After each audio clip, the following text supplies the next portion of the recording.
Hey there, I'm Eric from Stinger. We've got the Silverado in the bay today, so I can show you how easy it is to use our plug-and-play installation kit to install the HEIGH10 Plus into the dash of your truck. It's fully compatible with 2014 to 2018 Silverados and Sierra 1500, and 2015 to 19 2500 and 3500 of these pickups. Our kit incorporates this awesome HD touchscreen flushed into the dash, so it looks fantastic. This radio is packed with awesome features like wireless CarPlay, Android Auto, 4 camera inputs, HDMI, and lots of other fantastic connectivity. So why don't we go ahead and get started with the install so I can show you how easily you can upgrade your vehicle with the HEIGH10 Plus and all of its fantastic features. The tools we're going to use in this installation are a T15 Torx, 7mm socket, 10mm socket with ratchet or drill, Phillips screwdriver, small flathead screwdriver, flush cutters, razor knife, pick tool, a long zip tie. Before starting the installation, determine the vehicle's factory audio system by referencing the Service Parts Indicator sticker inside the upper glove box. One of these RPO codes will be listed: IO3, IO4, IO5, IO6, or IOB. In this video, we'll be showing the installation in an IO5 system, which has the factory reverse camera and steering wheel controls. Using a nylon pry tool, carefully remove the trim panel around the factory radio. Work your way around the outside. Disconnect the 2 harnesses plugged into the back of the panel. Now we can remove the 4 7mm bolts securing the radio into the dash.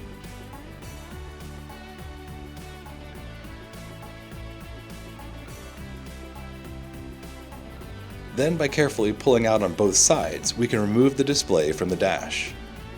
Disconnect any harnesses from the back of the display and the climate control panel. Then, remove the 2 7mm screws, securing the CD/DVD mechanism into the dash. Pull it out and unplug it as well. Now we can disconnect all the harnesses from the upper radio module. Pulling the radio module out of the dash a bit makes it easier to disconnect the antenna connector. Then completely remove the module. Remove the 2 T15 Torx screws from below the glove box. Then, by opening the glove boxes, we can see the 2 T15 Torx screws we have to remove next. After these screws are removed, the entire lower glove box can be removed. Now we can remove the 2 T15 Torx screws from the top of the upper glove box. Then we can remove the upper glove box. There's a large metal bar running across the inner dash. Up behind the back of this metal bar, you'll find an HMI module. Locate the gray 12-pin connector closest to the driver's side of this module. Unplug this connector. Then connect the supplied adapter with the yellow RCA connector to this plug. Now route the yellow video connector up through the dash to the radio opening.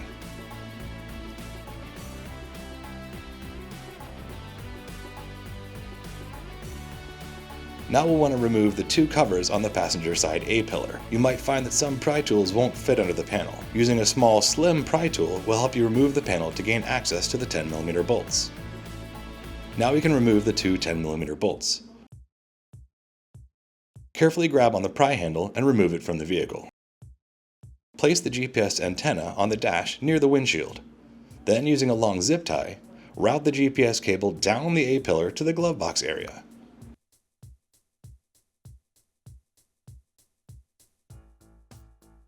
Then continue routing this cable through to the radio opening. Pull the cable slack through.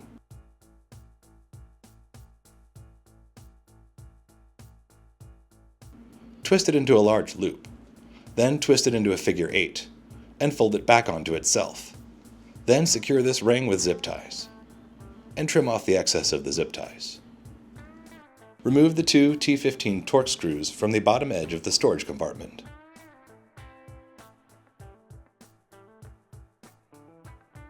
You might find it easier to access the screws using a short bit driver or a finger ratchet. Then pull down the storage compartment to remove it. Be sure to disconnect any connectors on the back of the panel. Press in on their latch tab, then pull the connector to remove them. Some of the small connectors may be easier to remove using a small pick tool. Now we can remove the 2 T15 Torx screws from the bottom edge of the knee bolster panel below the steering column. Pulling this panel up and away from the dash will allow you to remove the entire panel. We can then remove the small plastic T-handle from the steering wheel tilt lever. It may be difficult to remove, so using a nylon pry tool under the lever will allow you to remove it easier. Now we want to separate the lower half of the steering column cover by gently pulling down on both sides. Locate the included 10-pin T-harness. Locate the black 10-pin plug under the steering column. If you reach your finger up behind the plug, you can press in on the latch tab with your other hand to remove the harness. Plug the factory connector into the female connector on our T-harness. If we gently bend the connector down toward the wires on the latch tab side, it'll make it easier to insert this connector back into the factory location.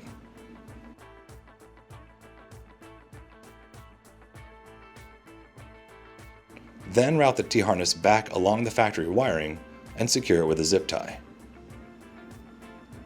Then, using a long zip tie, we can route the bullet on the end of this connector up through the dash to the radio opening. Now we can reassemble the steering column cover. Start by aligning the passenger side of the column first, as there are more pieces to align. Then snap the pieces together. Now reinstall the small plastic T-handle and verify that the tilt function operates properly. Place the external speaker behind the black plastic bar at the bottom of the opening below the steering wheel. Align the right side hole of the speaker bracket with the hole in the support and secure it with a zip tie. Place a second zip tie around the support bracket and the speaker bracket. Route the cable up behind the dash to the radio opening. Then we can reinstall the knee bolster panel by aligning the clips and sliding it back into position, and reinstall the two T15 Torx screws.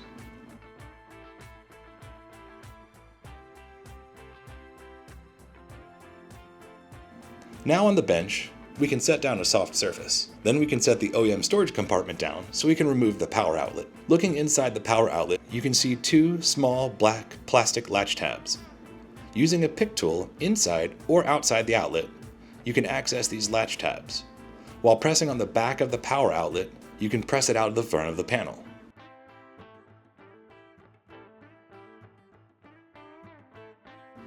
Then slide the metal sleeve out. Now press in on the two latch tabs and remove the plastic sleeve and door. Next, we can install the USB extension cables. There's an optional cover included. If we close the cover like this, we get an idea of the orientation. Now we can pass the ends of the cable through and thread this connector on. Now we have the cover installed. Pass the ends of the cable through the front of the OEM panel.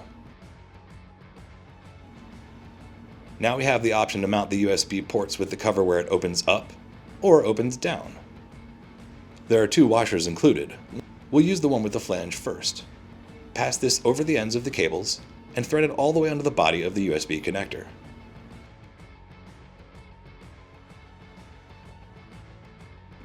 Confirm you have the desired orientation of the USB outlets and the cover before fully tightening this nut. Then thread on the locking nut to secure it into position.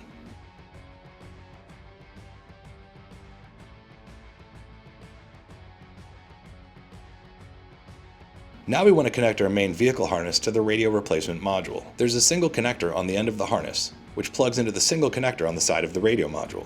Connect the 3-pin power plug, connect the vehicle connector into the port labeled Vehicle Harness. The audio connector has two places it can be connected. Plug into the non-amplified port if your vehicle is non-amplified. Plug into the amplified port if your vehicle is equipped with a factory amplified audio system. Two adapter harnesses are included with the kit. We're going to use the adapter that has the larger black connector. Connect the 3 adapters on this harness to the end of the main vehicle harness.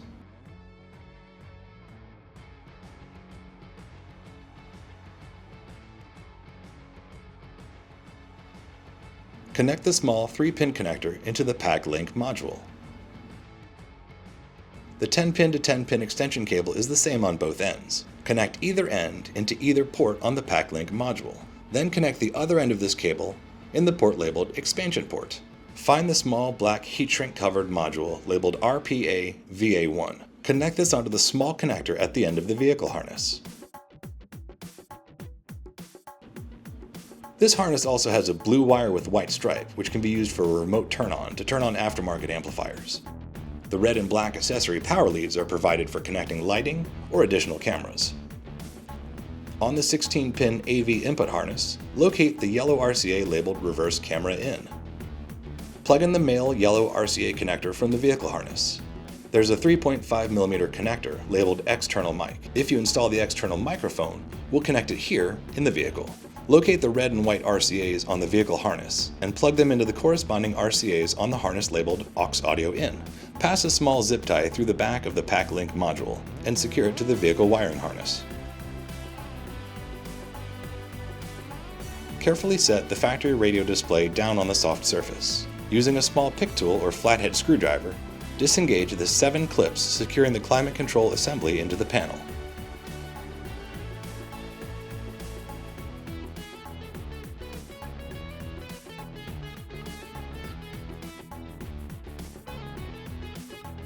Locate the display mounting panel included with the kit and set it face down on the soft surface. We want to install the factory climate controls into this panel, pressing it into place until it snaps into position. Using flush cuts, we want to remove the half-moon pieces of plastic from the opening in the center of the display mounting panel.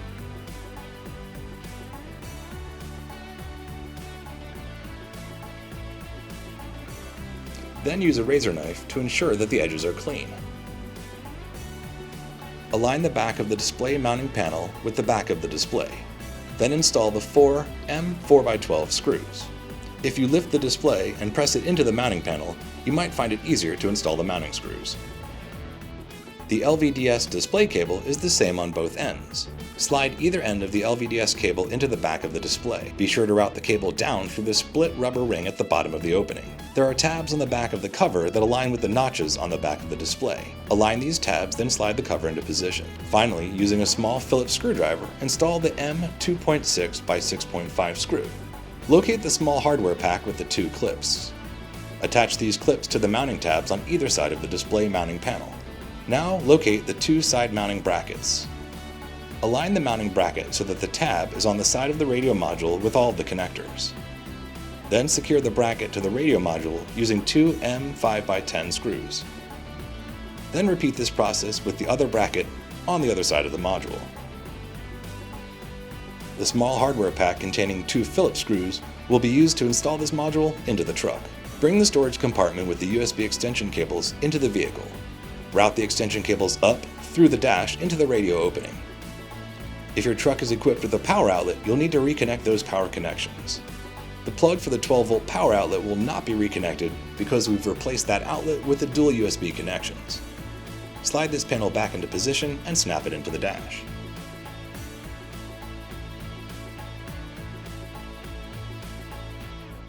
Tuck the extra USB cables into the dash, leaving enough of the connectors hanging out to connect into the radio module. Reinstall the 2 T15 Torx screws to secure the lower storage compartment. Connect the AM/FM antenna adapter into the black FACRA connector. 2 small loop harnesses are included with the kit. Check to see if these fit any of the connectors inside your dash. If they do, plug them into the factory connector. Connectors that don't match your factory harnesses will not be used. Connect the vehicle's radio connectors into the main vehicle harness. An adapter harness is included to adapt your radio's connectors if the vehicle harness does not match. The short satellite extension cable is used to retain Sirius XM. Plug this connector into the yellow FACRA connector. Then connect the other end of this cable into the antenna connection on your Sirius XM tuner, sold separately. Locate the small green wire with the bulleted connector, labeled SWC connector. Then plug this into the bulleted connector that we ran from the steering column earlier.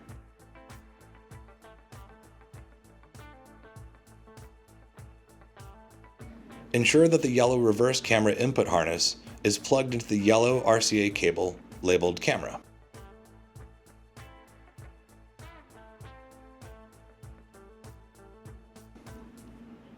Slide the radio module up into the upper dash cavity. Then install 2 number 8 by 1/2 inch Phillips screws to secure the radio module into the sub-dash.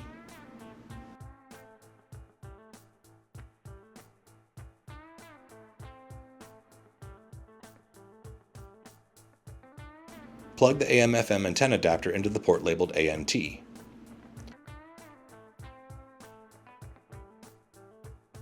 Plug the camera harness into the 16 port labeled AV in. Plug the main harness into the large port on the radio module. There is a data cable that features a 4-pin plug, which allows connection and control of Stinger and Enlighten lighting. Plug this connector into the port labeled Data. The harness with all the RCA connectors plugs into the port labeled Pre-outs. This is for adding aftermarket amplifiers to your truck. Connect the GPS connector into the port in the upper left corner labeled GPS. Connect the USB-C connector into the port labeled Phone. The USB connector can plug into either port. We recommend the top port closest to the edge of the radio chassis for the most functionality. An HDMI connection is available if you want to run a cable to the glove box. If installing the external microphone, locate the cable labeled External Mic. The microphone includes two mounts. One is a clip style, the other features an adhesive base. Select the mount you want to use and slide the microphone into the mount. Find an ideal mounting location. We recommend the top of the A-pillar. Attach the mount to the A-pillar. Then, carefully using your nylon pry tool, route the cabling behind the A-pillar and down the weather stripping.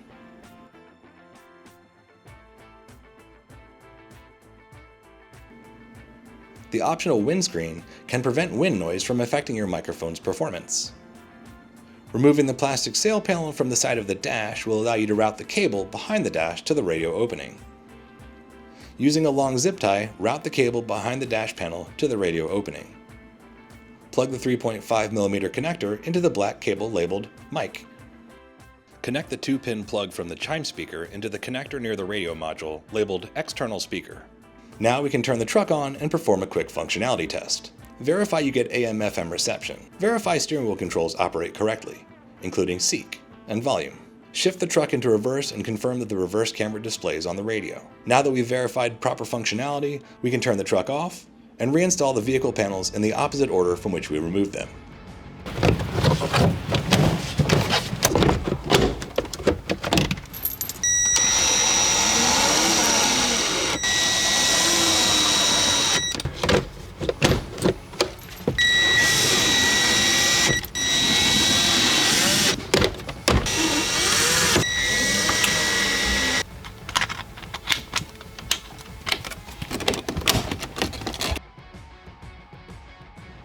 Well, that's all it takes to upgrade your Silverado or Sierra with our integration kit to put the HEIGH10 Plus in the dash of your truck, adding all those awesome features. Be sure to check out the feature video to see all those features of the HEIGH10 Plus. Also, visit stingersolutions.com for additional details. We hope you found this video helpful. Thanks for watching.